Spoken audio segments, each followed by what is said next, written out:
اور میں ایک صحابی کے قتل میں کفار کے ساتھ اس کے قتل میں شریک تھا۔ جب مجھے خیال آتا ہے کہ اللہ مجھ سے قیامت میں پوچھیں گے کہ تم نے صحابی کے قتل میں کیوں ہاتھ بٹایا، میں اس سوچ کر بے ہوش ہو جاتا ہوں۔ یہ میری ایک کمزوری ہے۔ اے اللہ تیرا شکر ہے کہ تو نے عمر کے گمان کے مطابق ان تمام خرابیوں کو خوبی میں تبدیل کر دیا۔ مگر سعید یہ تو بتاؤ، میں نے فرمایا سعید یہ تو بتاؤ کہ تم رات کو دروازہ بند کر لیتے ہو، صبح تک کھولتے نہیں ہو، بہت سے مسائل پیش آتے ہیں۔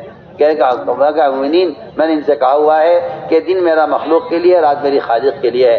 عشاء کے بعد میں عبادت میں لگ جاتا ہوں، صبح تک میں نماز پڑھتا ہوں، اس لیے میں ان سے ملتا ہوں۔ لیکن سعید یہ تو بتاؤ کہ تم مہینے میں ایک دن غائب رہتے ہو۔ مومنین، آپ نے مجھے بھیجا تھا مدینہ منورہ سے، میرے پاس صرف ایک کرتا تھا، میں وہی ایک کرتا لے کر یہاں سے گیا تھا۔ آج تک میرے پاس وہی ایک کرتا ہے، میں نے کوئی کپڑا نہیں بنایا۔ میں اس کرتے کو مہینے میں ایک مرتبہ دھوتا ہوں۔ وہ اونی کپڑا، موٹا کپڑا ہے، وہ سوکھتا نہیں ہے، سوکھ جاتا ہے تو اتنا سخت ہو جاتا ہے، کھردرا ہو جاتا ہے۔ میں اس کو رگڑ کے نرم کرتا ہوں۔ اس میں مجھے ایک دن کی چھٹی چاہیے ہوتی ہے صرف اپنے کپڑے تیار کرنے کے لیے، اس لیے میں ایک دن چھٹی کرتا ہوں۔ یہ بھی تو آپ کو گمان کی بات بتا رہا تھا، یہ واقعہ تو میں نے اس لیے سنا تھا کہ آپ سمجھے تو صحیح۔ اب تو حالت یہ ہے، ہر مسلمان کی نظر دوسرے مسلمان پر صرف اس کے عیوب پر نظر ہے، خوبیوں پر نظر نہیں ہے۔ مجھے ایسا سمجھ لے کہ لوگوں کی خوبیاں دیکھا کرو، خرابی مت دیکھا کرو۔ ہمارا کام اختلاط اس لیے ہے آپس میں، ملنا اس لیے ہے آپس کا کہ ایک دوسرے کی خوبیوں کا لین دین۔ مجھے ایسا سمجھ ہے کہ ہمارا اجتماع، ہمارا جمع ہونا ایک دوسرے سے خوبیوں کا لین دین ہے۔ اس میں کیا خوبی ہے، اس میں کیا خوبی ہے، اس میں کیا خوبی ہے، اس میں کیا خوبی ہے۔ تو میں نے عرض کیا کہ گمان اگر مخلوق سے اچھا ہو جائے تو اس کے یہ فائدے ہیں، اور اگر گمان بگڑ جائے مخلوق کے ساتھ تو اس کے نقصانات بھی بہت ہیں، اس کے نقصانات بھی بہت ہیں۔ ایسے واقعات روایت کے اندر ملتے ہیں کہ جہاں بدگمانی ہو گئی، وہاں بدگمانی ہو گئی، وہاں نقصان ہو جائے گا۔ حضور اکرم صلی اللہ علیہ وسلم اپنے خیمے سے رات کو نکلے، اعتکاف میں تھے۔ حضرت صفیہ رضی اللہ تعالی عنہا، آپ ان کو مسجد کے دروازے تک پہنچانے کے لیے خیمے سے نکل کر باہر تک آئے۔ ظاہر بات ہے کہ رات کو کوئی عورت آپ کے ساتھ، اچانک دو صحابی گزرے تھے، نظر پڑ گئی کہ آپ صلی اللہ علیہ وسلم کسی عورت کے ساتھ مسجد کے دروازے تک آپ آ رہے ہیں۔ تو قبل اس کے کہ ان صحابہ کے دل میں شیطان آپ صلی اللہ علیہ وسلم کے بارے میں بدگمانی پیدا کرتا، آپ نے سب سے پہلے فرمایا کہ اے فلانے، دیکھو دیکھو یہ میری بیوی ہے صفیہ۔ ہم آپ کے بارے میں بدگمانی کریں گے؟ فرمایا نہیں، دیکھو شیطان وہ انسان کے خون کے ساتھ دوڑتا ہے، شیطان انسان کے خون کے ساتھ دوڑتا ہے۔ قبل اس کے کہ شیطان تمہارے سے بدگمانی پیدا کر کے تمہارے اعمال برباد کر دیتا، میں نے پہلے ہی کہہ دیا کہ میرے ساتھ صفیہ میری بیوی ہے۔ اس لیے کہتے ہیں کہ مسلمان کو اس روایت سے بات معلوم ہوتی ہے، وہ نبی جو گناہ سے معصوم ہیں، وہ اپنے ایک صحابی کو بدگمانی سے بچانے کے لیے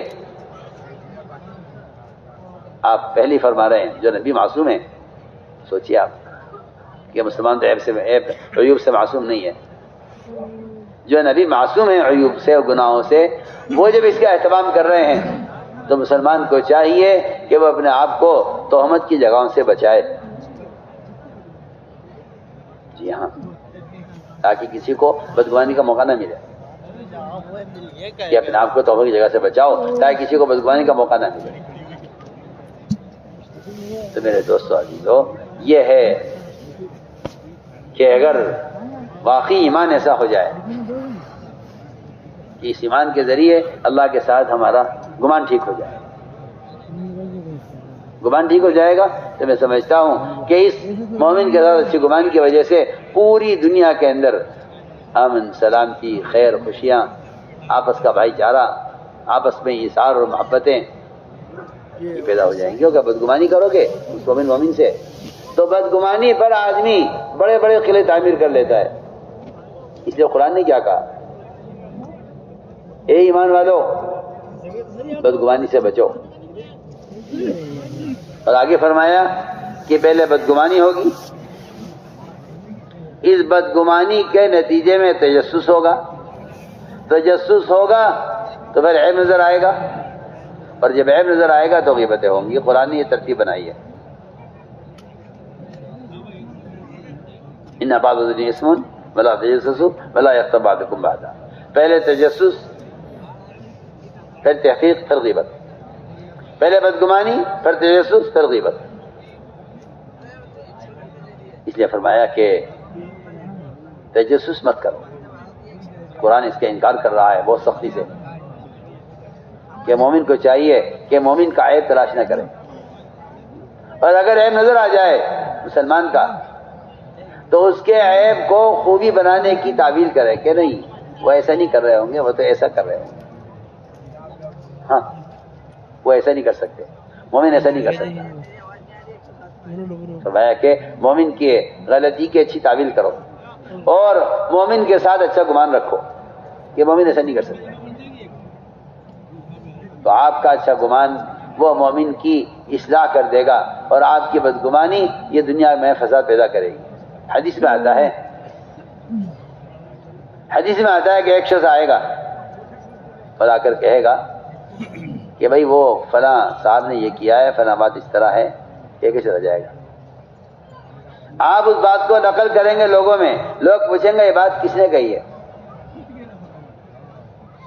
آپ کہیں گے بھائی ایک آدمی ہے، شکل سے بڑا بزرگ معلوم ہو رہا تھا، اور ایسا آدمی ہے کہ واقعی وہ آدمی جھوٹ نہیں بول سکتا.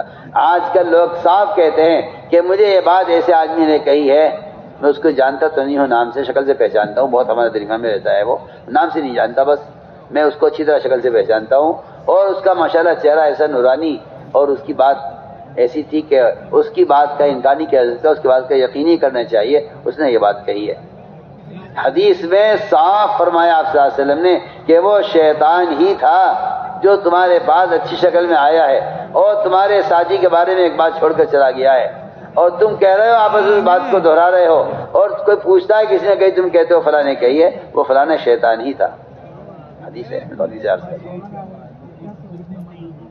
خبر نہیں کتنے شیاطین، کتنے منافقین ایسے ہیں جو درمیان میں صرف مسلمانوں کی اجتماعیت کو توڑنے، انہیں بدگمانی پیدا کرنے کے لیے 24 گھنٹے کام میں لگے رہتے ہیں. اس لیے فرمایا کہ نہیں، کوئی گنجائش نہیں ہے اس کی کہ آپ مومن کے بارے میں بدگمانی کریں. اگر کوئی آپ کو خبر دیتا ہے، امام شافعی رحمۃ اللہ علیہ سے ایک صاحب نے آ کر کہا کہ فلاں آدمی آپ کا مخالف ہے اور وہ آپ کو یوں کہتا ہے، یوں کہتا ہے، یوں کہتا ہے، ساری سنتے رہے. سن کے فرمایا اگر تم سچ بول رہے ہو، بالکل تمہاری ساری باتیں سچی ہیں، تو تم چغل خور ہو، اور اگر تم جھوٹ بول رہے ہو، تمہاری باتیں جھوٹی ہیں، تو تم فاسق ہو. یہ شخص سے کہا جو ان کے مخالف کی طرف سے بات نقل کر رہا تھا کہ فلاں آپ کا مخالف آپ کو یوں کہتا ہے. میرے دوستوں، اس لیے ہم نے عرض کیا کہ یہ ایمان کی علامتوں میں سے ہے، ایمان کی علامتوں سے ہے کہ مومن کے لیے تو ایک دیوار کی اینٹ کی طرح ہے. کئی فرمایا مومن کے لیے ایک جسم کے اعضاء کی طرح ہے، ایک جسم کے اعضاء کی طرح ہے. تو میں نے عرض کیا کہ ساری بات کا خلاصہ یہ ہے کہ جیسا ایمان ہوگا ویسا گمان ہوگا، جیسا ایمان ہوگا ویسا گمان ہوگا، اور جیسا گمان ہوگا اللہ تعالیٰ کی طرف سے اس کے مطابق فیصلے ہو. لیکن یہ بات بھی حق ہے اپنی جگہ کہ ایسا ایمان بننے کے لیے، ایسا ایمان بننے کے لیے سب سے بنیادی بات، سب سے بنیادی چیز یہ ہے کہ ایسا کمال کا ایمان لانے کے لیے دعوت شرط ہے. دعوت شرط ہے، اس کے بغیر ایمان کی تکمیل نہیں ہوتی. دعوت شرط ہے، اس کے بغیر ایمان کی تکمیل نہیں ہوتی. اس لیے کہ ایمان کا کمال یہ ہے کہ وہ مومن کی صفات سے نظر آئے. ایمان چھپنے کی چیز نہیں ہے، ایمان چھپنے کی چیز نہیں ہے. ایمان تو نظر آ کر رہے گا، ایمان چھپنے کی چیز نہیں ہے. ایمان چھپنے کی چیز نہیں. یہ اس زمانے کے مسلمانوں کو دھوکہ لگا ہے کہ بھئی ایمان تو دل میں ہوتا ہے، ہمارے دل میں ایمان ہے، آپ ظاہر کو مت دیکھیں. اور میں آپ سے ساتھ عرض کرتا ہوں کہ ایمان اگر کسی کے دل میں ہے تو اللہ کی قسم وہ سنت کی شکل میں ظاہر ہو کر رہے گا.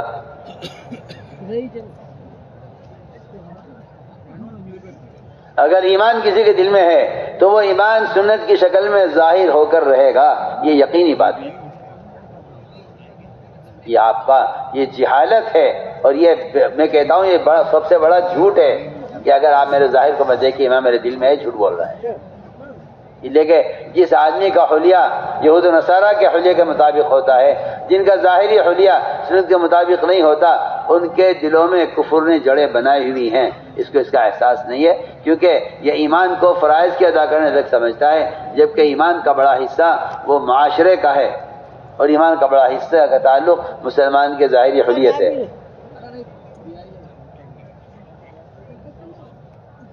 اس لیے کہ ایمان دور سے نظر آنے والی چیز ہے. حضور اکرم صلی اللہ علیہ وسلم کا ایک جماعت آئی،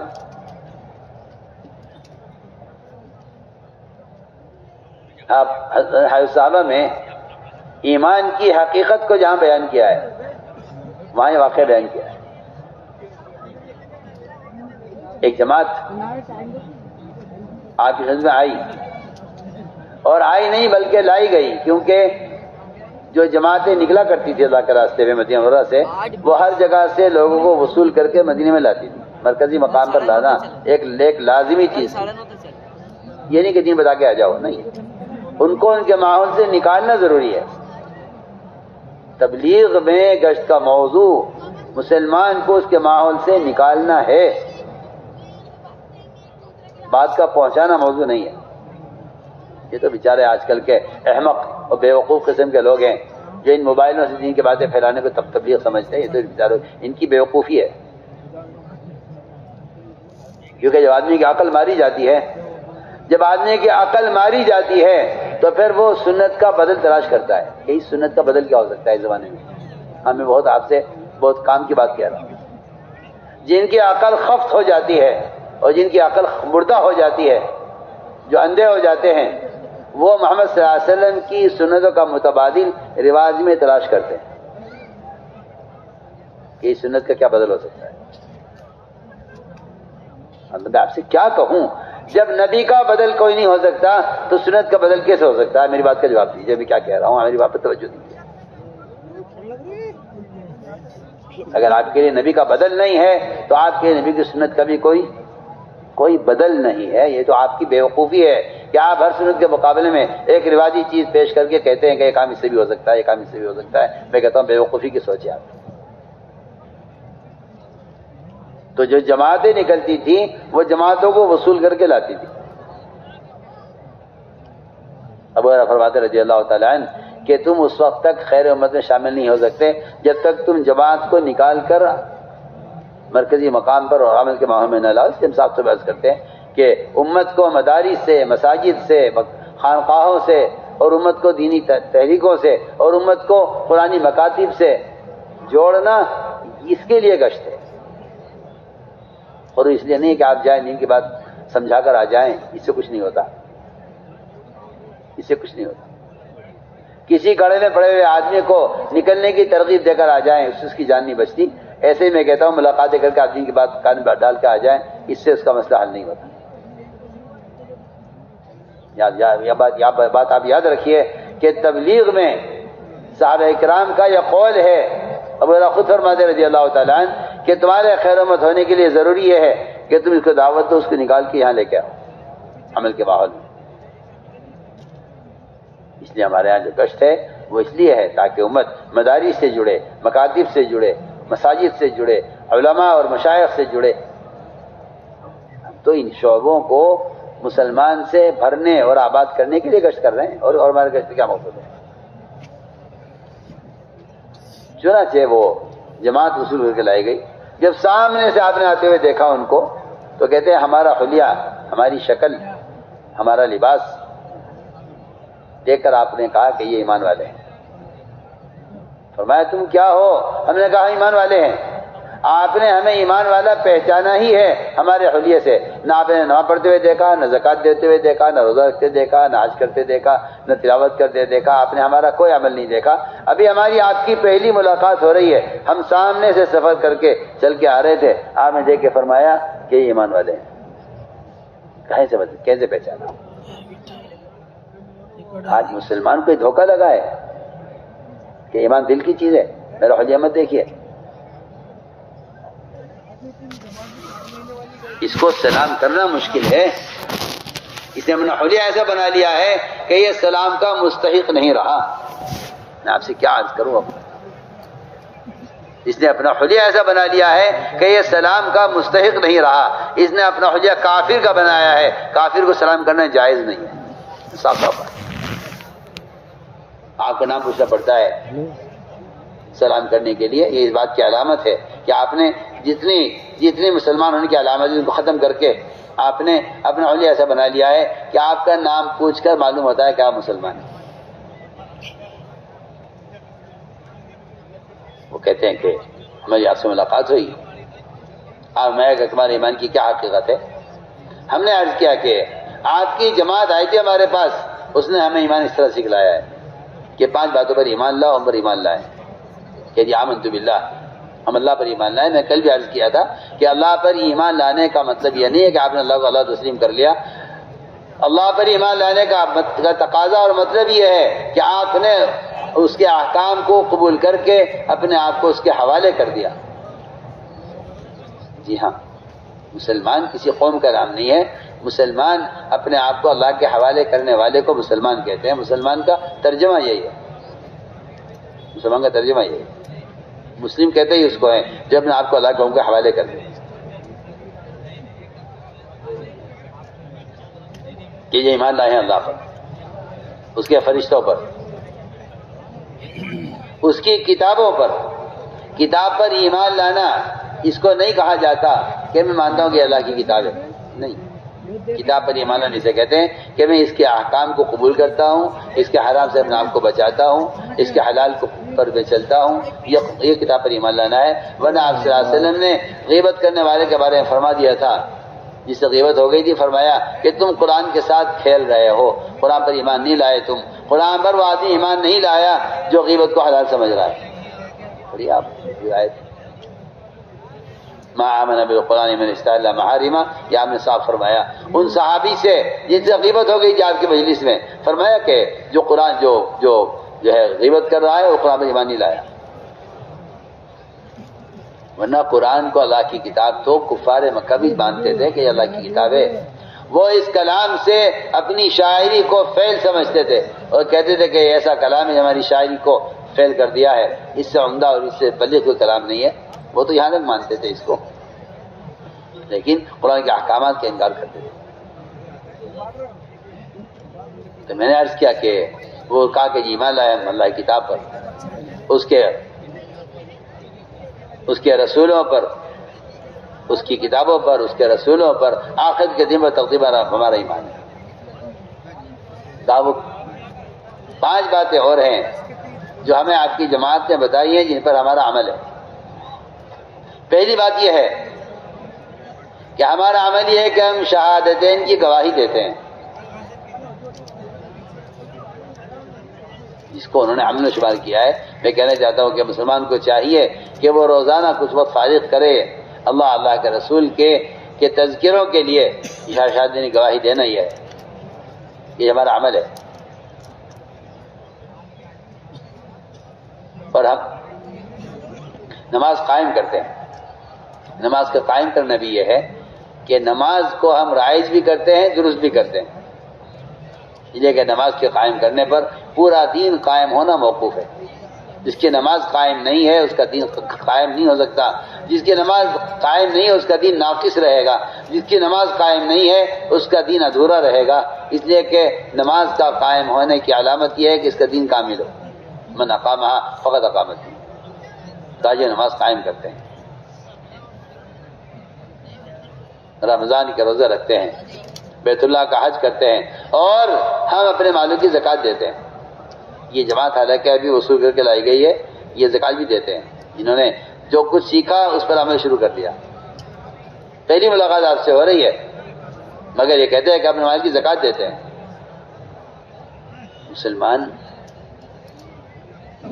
زکوٰۃ کو روک کر یہ سمجھتا ہے کہ اس سے میرا مال کم نہیں ہوگا، زکوٰۃ دوں گا تو کم ہو جائے گا. زکوٰۃ اس لیے نہیں دے رہا ہے کہ مال کم ہو جائے گا. اللہ کرے زکوٰۃ دو، میں تیرے مال کو اتنا بڑھاؤں گا کہ اس کی بڑھاتی کی زیادتی کو تو سوچ بھی نہیں سکتا. لیکن بات وہی ہے کہ یہ تھوڑی سی زکوٰۃ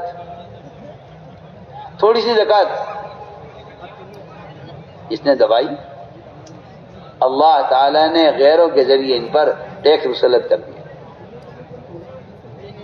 یہ ٹیکس جتنے مسلمانوں پر ہیں ملک بیرون ملک، یہ زکوٰۃ کے روکنے کی لعنت اور زکوٰۃ کے روکنے کی نحوست ہے، اور یہ زکوٰۃ کے روکنے کی بے برکتی ہے کہ تم نے زکوٰۃ کو روکا ہے. آپ دیکھ لیجئے جو ٹیکس آپ بھرتے ہیں اپنی آمدنی کا، اور جو ٹیکس آپ بھرتے ہیں اپنے مکان کا، یہ ٹیکس آپ بھرتے ہیں بعض ملکوں میں اپنی اولاد کا. کیا میں آپ سے عرض کروں، آپ کو ایسے مالک ملیں گے جہاں بچہ اگر پیدا ہوا ہے تو آپ کو بچے کا